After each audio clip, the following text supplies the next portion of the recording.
यच्छक्तयो वदतां वादिनां वै विवादसंवादभुवो भवन्ति कुर्वन्ति तेषां पुनरात्ममोहं तस्मै नमोऽनन्तगुणाय भूम्ने श्रीर्यत्र रूपिण्युरुगाय पादयोः करोति मानं बहुधा विभूतिभिः ह्रीङ्कश्रितायाः कुसुमाकरानुगैः विगीयमाना प्रियकर्म गायति देहेन्द्रियप्राणमनोभिमानो जीवोऽन्तरात्मा गुणकर्ममूर्तिः सूत्रं महानुच्युरुदेहगीतः संसार आधावति कालतन्त्रः यस्वानुभावमखिलश्रुतिसारमेकम् अध्यात्मदीपमतितीर्षतां तमोन्धम् संसारिणां करुणयाः पुराणगुह्यं तं व्याससूनुमुपयामि गुरुं मुनीनाम् निगमकल्पतरोर्गलितं फलं शुकमुखादमृतद्रवसंयुतम् पिबत भागवतं रसमालयं मुहुरहो रसिका भुवि भावुकाः। श्रीगुरुभ्यो नमः।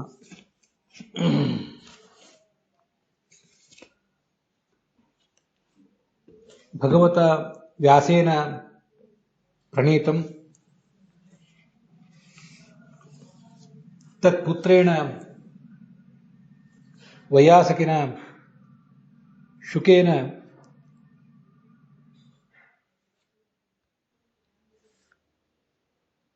ब्रह्मरातेन विष्णुराताय परीक्षिते उपदिष्टं वयमपि पामराः श्रोतुकामाः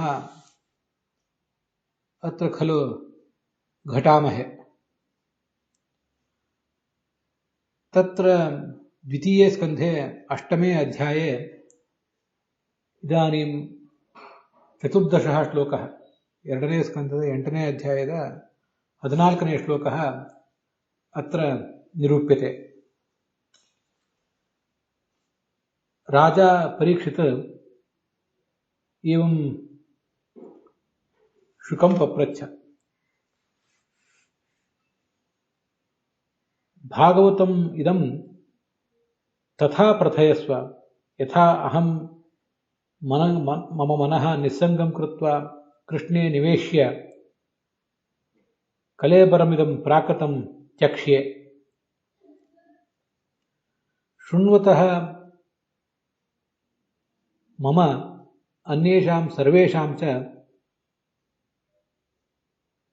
मनांसि कृष्णः अनतिदीर्घेण कालेन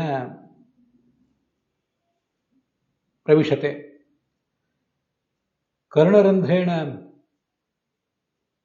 मनः प्रविश्य स्वभक्तानां मनस्सरोरुहं सः शोधयति। यथा शरदृतुः जलं शोधयति,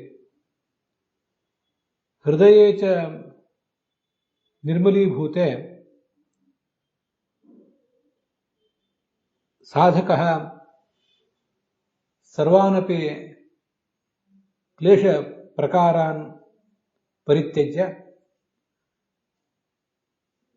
कृष्णपादमूलं नैव परित्यक्तुमिच्छति। यथा पान्थः कश्चन दीर्घप्रयाणानन्तरं स्वशरणं प्राप्य तत् शरणं न मोक्तुम् इच्छति, तथेति। अथात्र अन्यः अनुयोगः परीक्षिता विष्णुरातेन ब्रह्मरातं शुकाचार्यं प्रति क्रियते। यस्मिन् कर्मसमावापो यथा येनोपदृश्यते गुणानां गुणिनां चैव परिमाणं सुविस्तरम् इति। ಶುಕಾಚಾರ್ಯ ಕಥೆಯನ್ನು ಹೇಳಿತೊಡಗಿದಾಗ ಪರೀಕ್ಷಿತ ಅದನ್ನೆಲ್ಲ ವಿವರವಾಗಿ ಕೇಳ್ತಾ ಇದ್ದಾನೆ. ಈ ಅಧ್ಯಾಯದಲ್ಲಿ ನಾವು ಆರಂಭದಿಂದಲೂ ನೋಡ್ತಾ ಇರುವುದು ಆ ಪರೀಕ್ಷಿತ ಮಾಡಿದ ಪ್ರಶ್ನೆಗಳನ್ನೇ ನೀವು ಹೇಳ್ತಿರುವ ಭಾಗವತವನ್ನ ಕೇಳಿ ಕೇಳಿ ನನ್ನ ಮನಸ್ಸು ನಿರ್ಮಲವಾಗಿ ಮುಂದೆ ನಾನು ಭಗವಂತನ ಪಾದಕಮಲವನ್ನು ಸೇರುವಂತಾಗಲಿ, ಹಾಗೆ ನೀವು ನನಗೆ ಭಾಗವತವನ್ನು ಉಪದೇಶ ಮಾಡಿರಿ ಅಂತ ಕೇಳ್ಕೊತಾ ಇದ್ದಾನೆ.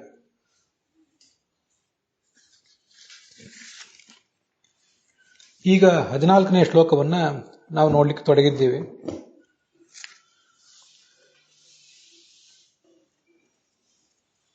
ಪುಣ್ಯಕರ್ಮಗಳನ್ನ ಮಾಡುವವರು ಯಾರು, ಮತ್ತೆ ಆ ಪುಣ್ಯಕರ್ಮಗಳನ್ನ ಸ್ವೀಕಾರ ಮಾಡುವವನು ಯಾರು, ಮಹತ್ತತ್ವ, ಅಹಂಕಾರ ತತ್ವ ಮೊದಲಾದ ತತ್ವಗಳ ಪರಿಮಾಣ ಎಷ್ಟು, ಅವುಗಳ ಅಭಿಮಾನಿ ದೇವತೆಗಳ ಸಾಮರ್ಥ್ಯ, ಅವರ ತಾರತಮ್ಯ ಇತ್ಯಾದಿಗಳನ್ನು ಕೂಡ ನಾನು ಕೇಳಬೇಕು ಅಂತ ಬಯಸಿದ್ದೇನೆ. ನೀವು ನನಗೆ ಅದೆಲ್ಲವನ್ನು ಕೂಡ ಹೇಳಿರಿ ಅಂತ ಕೇಳ್ತಿದ್ದಾನೆ. ಶ್ಲೋಕವೇ ಬಹಳ ವಿಚಿತ್ರವಾಗಿದೆ. ಯಸ್ಮಿನ್ ಕರ್ಮ ಸಮಾವಾಪಃ ಅನ್ನುವ ಶ್ಲೋಕ. ಸರಳವಾದ ಒಂದು ಅರ್ಥ ಆಚಾರ್ಯರು ಭಾಗವತ ತಾತ್ಪರ್ಯದಲ್ಲಿ ಏನೋ ಒಂದು ಮಾರ್ಗದರ್ಶಿ ಸೂತ್ರ ಹೇಳಿದ್ದಾರೆ, ಅದಕ್ಕನುಗುಣವಾಗಿ ನಾವೇನೋ ಕೇಳಿ ಮುಗಿಸಿದೆವು. ಆದರೆ ಕರ್ಮ ಸಮಾವಾಪ ಮತ್ತೆ ಉಪಗ್ರಹಣ ಇತ್ಯಾದಿ ಶಬ್ದಗಳೇನಿವೆ ಅವು ಏನನ್ನು ಹೇಳ್ತವೆ, ಯಾವ ವಿಷಯವನ್ನು ಕುರಿತು ಹೇಳ್ತವೆ ಅಂತಲೇ ಸ್ಪಷ್ಟ ಆಗೋದಿಲ್ಲ.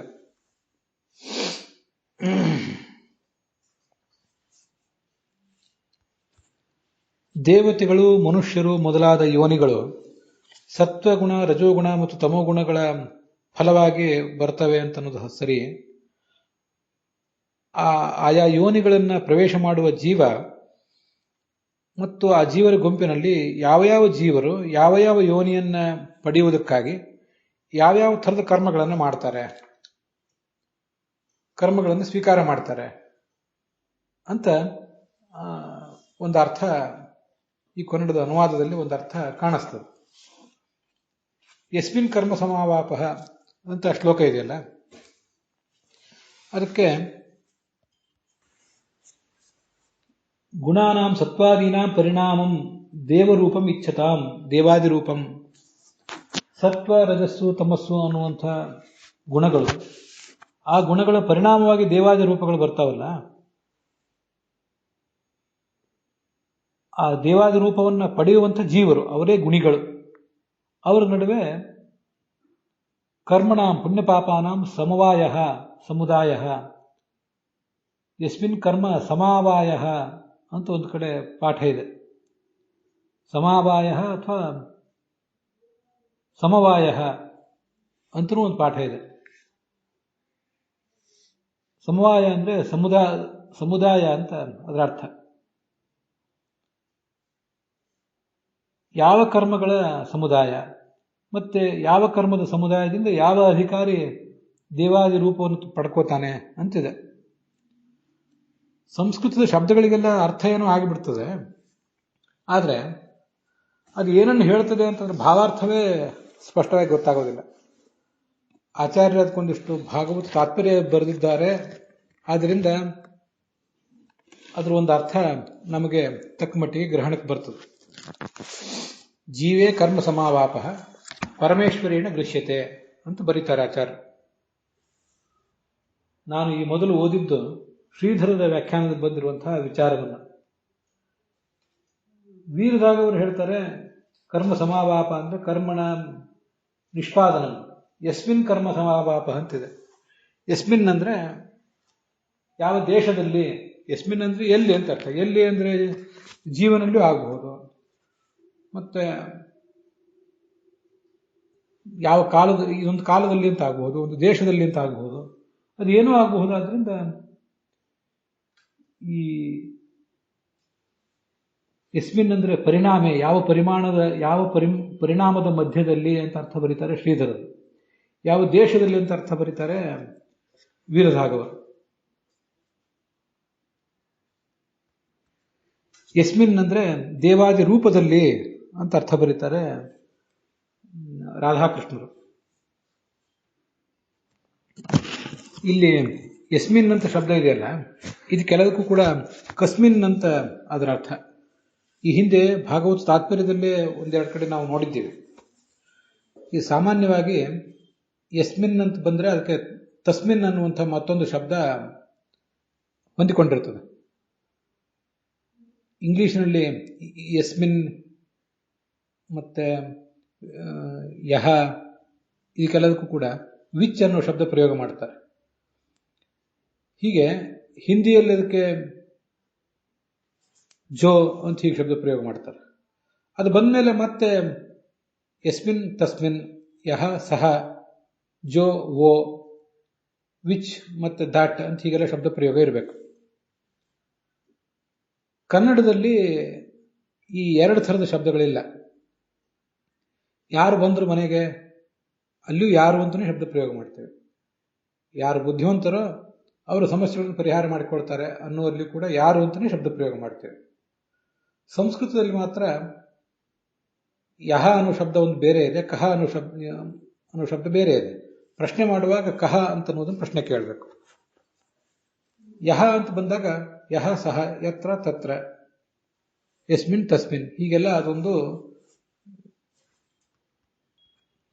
ಸಂಬಂಧಿ ಶಬ್ದ. ಯಹ ಅನ್ನೋ ಶಬ್ದ ಇಂಗ್ಲಿಷಿನಲ್ಲಿ ಹಿಂದಿಯಲ್ಲಿ ಹೇಗೋ ಹಾಗೆ ಸಂಸ್ಕೃತದಲ್ಲಿ ಕೂಡ. ಕನ್ನಡದಲ್ಲಿ ಮಾತ್ರ ಎರಡಕ್ಕೂ ಪ್ರಶ್ನಕ್ಕೂ ಮತ್ತು ಅಂಥ ಎತ್ತರಕ್ಕೂ ತತ್ರ ಇತ್ಯಾದಿ ವ್ಯವಹಾರಗಳಿಗೂ ಕೂಡ ಒಂದೇ ಶಬ್ದ ಇರ್ತದೆ. ಸಂಸ್ಕೃತದಲ್ಲಿ ನಾವು ಇಲ್ಲಿವರೆಗೆ ಕಲಿತ ಸಂಸ್ಕೃತ ಎಲ್ಲ ಹಾಗಿತ್ತು. ಆದರೆ ಭಾಗವತ ತಾತ್ಪರ್ಯದಲ್ಲಿ ಈಗಾಗಲೇ ಒಂದು ಕಡೆ ಎರಡು ಕಡೆ ಅದು ಬಂದಿದೆ. ಕಹ ಅನ್ನೋ ಶಬ್ದವನ್ನು ನಾವು ಪ್ರಶ್ನೆ ಎಂಬ ಅರ್ಥದಲ್ಲಿ ಎಲ್ಲೆಲ್ಲಿ ಪ್ರಯೋಗ ಮಾಡ್ತೀವಲ್ಲ, ಹಾಗೇನೆ ಯಹ ಅನ್ನೋ ಶಬ್ದವನ್ನು ಕೂಡ ಪ್ರಯೋಗ ಮಾಡ್ತಿರ್ತಾರೆ. ಅದಕ್ಕಾಗಿಯೇ ವಿಜಯಧ್ವಜರ ವ್ಯಾಖ್ಯಾನದಲ್ಲಿ ಯಸ್ಮಿನ್ ಅಂದ್ರೆ ಕಸ್ಮಿನ್. ಯಸ್ಮಿನ್ ಕರ್ಮ ಸಮಾವಾಪ, ಕರ್ಮ ನಡೆಯುವುದು ಎಲ್ಲಿ, ಕರ್ಮದ ಉತ್ಪತ್ತಿ ಆಗುವುದು ಎಲ್ಲಿ ಅಂತ ಅದರ ಅರ್ಥ. ಆದ್ದರಿಂದ ಯಸ್ಮಿನ್ ಅಂತ ಬಂದ್ಮೇಲೆ ಮತ್ತೆ ತಸ್ಮಿನ್ ಅಂತ ಬರಬೇಕಾಗಿಲ್ಲ. ಕಸ್ಮಿನ್ ಕರ್ಮ ಸಮಾವಾಪ ಅಂತ ಕೇಳಿದ ಹಾಗೆ ಅದರ ಅರ್ಥ. ಯಥಾ ಏನ ಉಪಗೃಹ್ಯತೆ,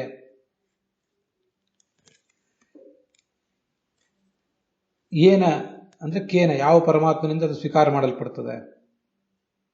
ಇವೆಲ್ಲ ಅವನ ಪ್ರಶ್ನೆಗಳು. ಗುಣಾನಾಂ ಗುಣಿನಾಂ ಚೈವ ಪರಿಣಾಮಂ ಸುವಿಸ್ತರಂ ಅಂತ ಅದರ ಮುಂದಿನ ಶಬ್ದ. ಹಾಗೆ ಯಥಾ ಅಂದ್ರೆ ಕಥಂ ಅಂತ ಅರ್ಥ. ಕರ್ಮ ಸಮಾವಾಪ ಕರ್ತ, ಕರ್ಮವನ್ನು ಮಾಡುವವನು ಯಾರು ಅಂತ ಇದು ಅರ್ಥ. ಅದಕ್ಕೆ ಸತ್ವಾದಿ ಗುಣಾನಾಂ ಪರಿಮಾಣಂ ಗುಣಿನಾಂ ಮಹದಾದಿ ಜೀವಾನಾಂ ಸಾಮರ್ಥ್ಯ ಪರಿಮಾಣಂ, ಇದೆಲ್ಲ ವಿಜಯಧ್ವಜರು ಬರೆದಿರುವಂತಹ ಅರ್ಥಗಳು. ಈ ಎಲ್ಲ ಪ್ರಶ್ನೆಗಳಿಗೆ ನೀವು ಉತ್ತರ ಹೇಳಿ ಅಂತ ಅವನ ಪ್ರಶ್ನೆ. ಅದಕ್ಕೆ ಆಚಾರ್ಯ ಭಾಗವತ ತಾತ್ಪರ್ಯ ಹೀಗಿದೆ, ನಾನು ಈಗಾಗಲೇ ಆ ವಾಕ್ಯ ಓದಿದ್ದೆ. ಜೀವೇ ಕರ್ಮ ಸಮಾವಾಪ, ಜೀವನಲ್ಲೇ ಕರ್ಮದ ಉತ್ಪತ್ತಿ ಆಗುವುದು. ಜೀವನ ಸ್ವರೂಪ ದೇಹದಲ್ಲಿ ಅಥವಾ ಅದರ ಲಿಂಗದೇಹ, ನಿರುದ್ಧ ದೇಹ, ಭೌತ ದೇಹ, ಮುಖ್ಯವಾಗಿ ಭೌತ ದೇಹ ಅಂತ ಅನ್ನೋದು ಸಾಧನೆಗೆ ಕಾರಣ ಇದೆ. ಸರ್ವಾರ್ಥ ಸಂಭವೋ ದೇಹ ಅಂತ ಇದನ್ನು ಕರೀತಾರೆ. ಈ ದೇಹನೇ ನಮ್ಮೆಲ್ಲ ಧರ್ಮಾರ್ಥ ಕಾಮ ಮೋಕ್ಷಗಳಿಗೆ ಸಾಧಕ. ಹೀಗೆ ಜೀವ ಈಶ್ವರ ಸೇವಾ ರೂಪಂ ಕರ್ಮ ಕರೋತಿ, ಜೀವ ಈಶ್ವರ ಸೇವಾ ರೂಪವಾಗಿ ಕರ್ಮ ಮಾಡ್ತಾನೆ. ಅದನ್ನು ಈಶ್ವರ ತನ್ನ ಪೂಜಾ ರೂಪವಾಗಿ ಗೃಹಾತಿ, ಸ್ವೀಕಾರ ಮಾಡ್ತಾನೆ. ಇದು ಅದರ ಉತ್ತರ ಎಲ್ಲ ಇನ್ನೂ ಮುಂದೆ ಬರೋದಿದೆ. ಅದಕ್ಕೆ ಈ ಮೊದಲು ಪ್ರಶ್ನವನ್ನು ಹೀಗೆ ಕೇಳಿದ್ದ ನಾನು. ಸಮಾವಾಪ ಅಂದ್ರೆ ಸಮ್ಯಕ್ ಆವಾಪ ಅಂತ ಅರ್ಥ. ಅದಕ್ಕೆ ಸಂಗ್ರಹ ಅಂತ ಅರ್ಥ ಬರೆದಿದ್ದಾರೆ ಯಾದವಾರರು. ಕರ್ಮದ ಸಂಗ್ರಹವನ್ನು ಮಾಡುವವನು ಯಾರು ಅಂತ. ಕರ್ಮ ಸಂಗ್ರಹಕರ್ತ ಕಹ. ಸೃಷ್ಟಿಗೆ ಬಂದಾಗಿನಿಂದಲೂ ದೊಡ್ಡ ಪ್ರಮಾಣದ ಕರ್ಮದ ಸಂಗ್ರಹವನ್ನು ಮಾಡಿ ಇಟ್ಕೊಂಡಿದ್ದಾನಲ್ಲ, ಇವನು ಯಾರು? ಜೀವ ಅಂತ ಅದ್ರ ಉತ್ತರ. ಆ ಕರ್ಮವನ್ನು ಯಾವ ಸ್ವಾಮಿ ಯಾವ ರೀತಿಯಿಂದ ಸ್ವೀಕಾರ ಮಾಡ್ತಾನೆ? ಏನ ಕೇನ ಸ್ವಾಮಿನ, ಏನ ಅನ್ನೋದಕ್ಕೆ ಕೇನ ಅಂತ ಅರ್ಥ.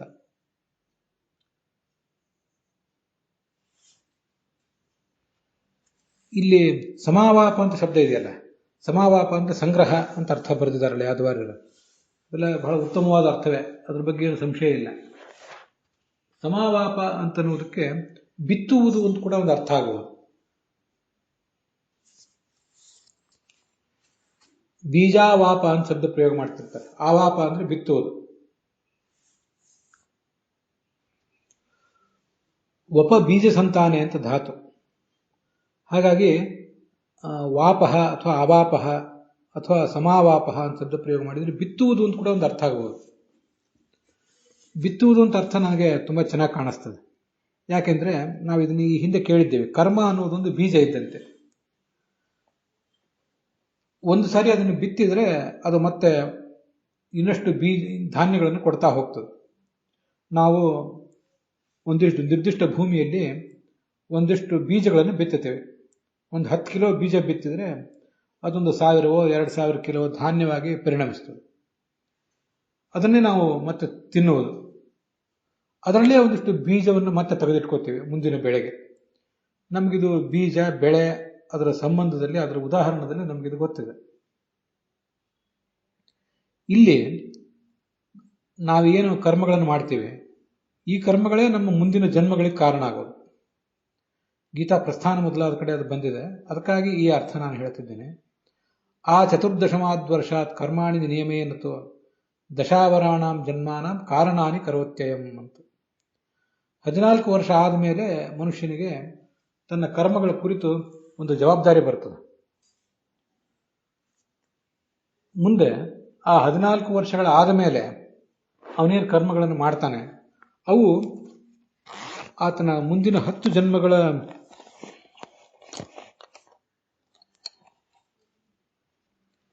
ಹುಟ್ಟಿಗೆ ಕಾರಣ ಆಗ್ತದೆ.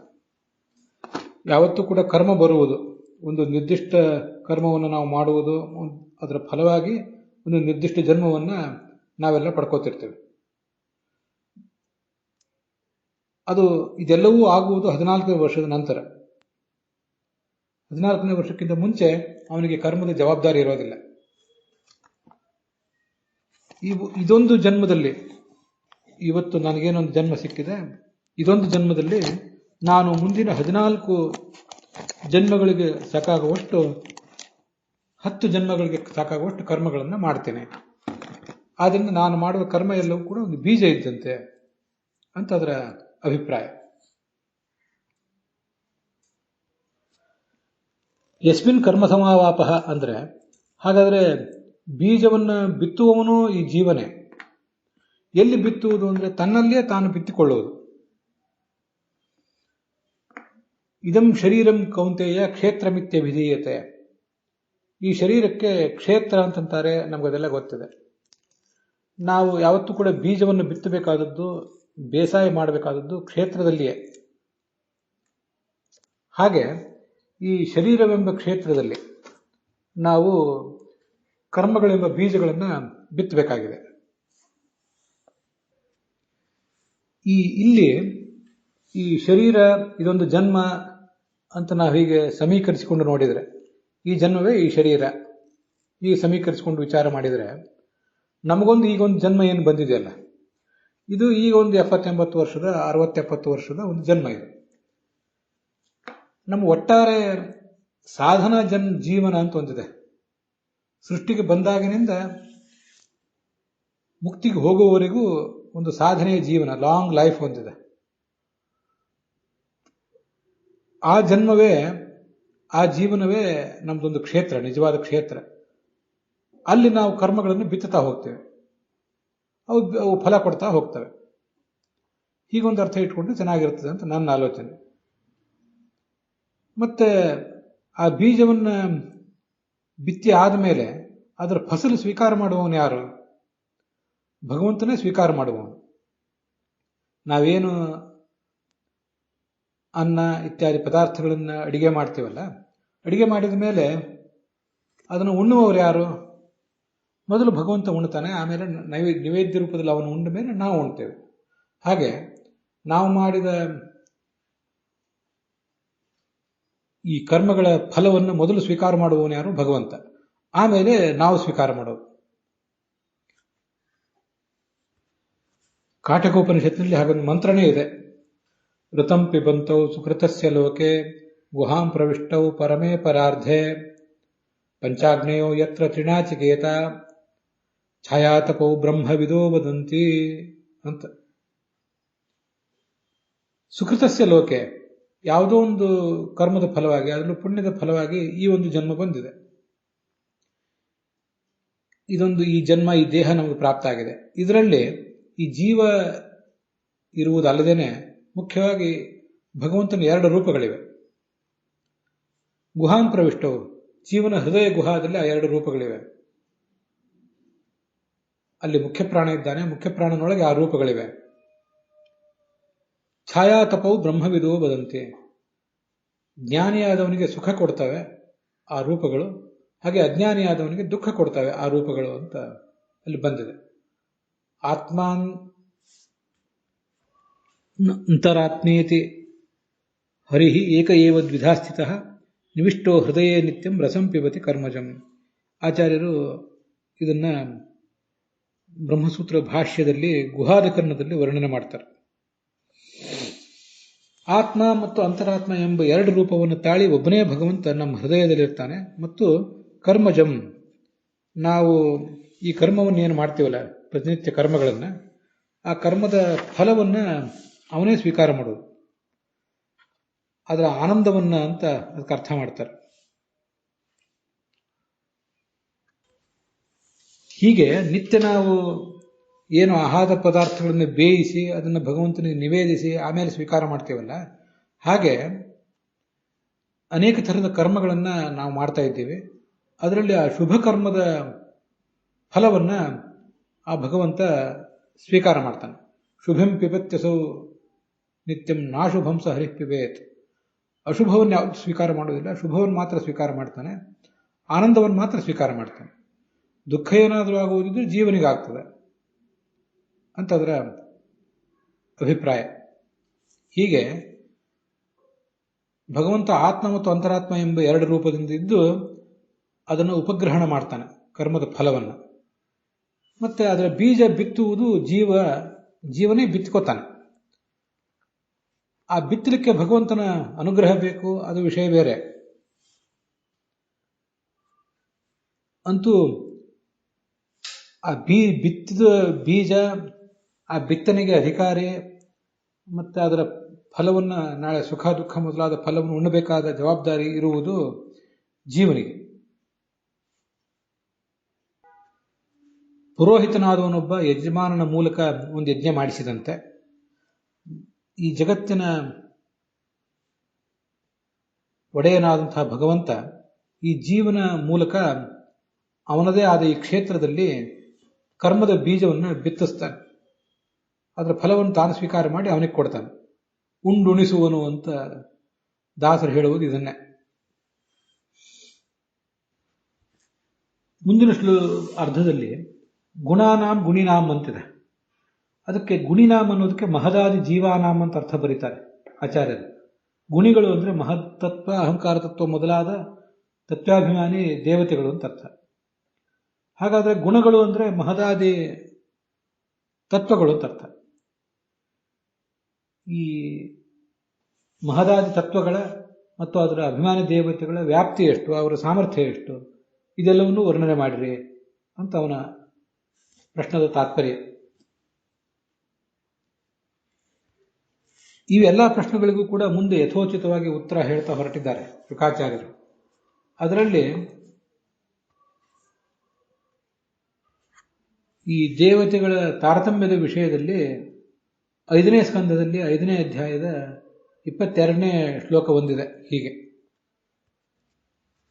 ಭಾಗವತದ ಆ 5ನೇ ಸ್ಕಂದದಲ್ಲಿ 5ನೇ ಅಧ್ಯಾಯದಲ್ಲಿ ಇದು ಋಷಭದೇವ ತನ್ನ ಮಕ್ಕಳಿಗೆ ಮಾಡಿದ ಉಪದೇಶ. ಭೂತೇಷು ವಿರುದ್ಧ ಉದುತ್ತಮಾಯೇ ಸರೀಸೃಪಾಸ್ತೇಷು ಸುಬೋಧನಿಷ್ಠಾ ತಥೋ ಮನುಷ್ಯ ಪ್ರವರ ತಥೋಪಿ ಗಂಧರ್ವ ಸಿದ್ಧ ವಿಬುಧಾನುಗಾಯೇ. ಮುಕ್ತಿಯನ್ನು ಹೊಂದಬೇಕಂದ್ರೆ ಚೇತನ ತಾರತಮ್ಯದ ಜ್ಞಾನ ಬೇಕು. ಚೇತನಗಳಲ್ಲಿ ಈ ಸ್ಥಾವರ ಜೀವಗಳಿಗಿಂತ ಜಂಗಮ ಪ್ರಾಣಿಗಳು ಶ್ರೇಷ್ಠ.